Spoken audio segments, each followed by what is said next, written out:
কুকুর ও বিড়ালের কামড়ের ভ্যাকসিন নেই বরিশালে জীবন রক্ষাকারী র্যাবিস ভ্যাকসিনের তীব্র সংকটে চরম ভোগান্তিতে পড়েছেন সাধারণ মানুষ। সরকারি হাসপাতালগুলোতে দীর্ঘদিন ধরে ভ্যাকসিন না থাকায় কুকুর ও বিড়ালের কামড়ে আহত রোগীরা চিকিৎসা না পেয়ে ফিরে যাচ্ছেন। বরিশাল সদর হাসপাতাল ও শেরেবাংলা মেডিকেল কলেজ হাসপাতাল সহ বিভিন্ন স্বাস্থ্যকেন্দ্রে প্রতিদিন শতাধিক কামড়ানো রোগী এলেও ভ্যাকসিনের অভাবে নিরুপায় অবস্থা তৈরি হয়েছে।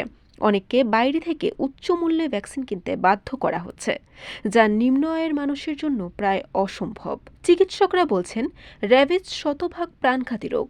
সময় মতো ভ্যাকসিন না পেলে ঝুঁকি ভয়াবহ আকার নেয়। অথচ সংকট দীর্ঘায়িত হলেও নির্দিষ্ট সমাধানের সময় জানাতে পারছে না স্বাস্থ্য বিভাগ। এদিকে অভিযোগ উঠছে, বাজারে ৫৫০ টাকার ভ্যাকসিন ১,০০০ থেকে ১,২০০ টাকায় বিক্রি হচ্ছে। যদিও কিছু ওষুধ ব্যবসায়ী অতিরিক্ত দাম নেওয়ার অভিযোগ অস্বীকার করেছেন। সচেতন মহলের সতর্কতা, দ্রুত ব্যবস্থা না নিলে র্যাবিস সংক্রমণের ঝুঁকি বাড়বে এবং পরিস্থিতি নিয়ন্ত্রণের বাইরে চলে যেতে পারে। ভ্যাকসিনহীন এই পরিস্থিতিতে যে কোনো সময় বড় ধরনের স্বাস্থ্য ঝুঁকির আশঙ্কা করছেন সচেতনরা। প্রশ্ন ওঠে, যেই ভ্যাকসিনই জীবন বাঁচাতে পারে তা না থাকলে আমরা কত প্রাণ হারাবো। বরিশাল.নিউজ।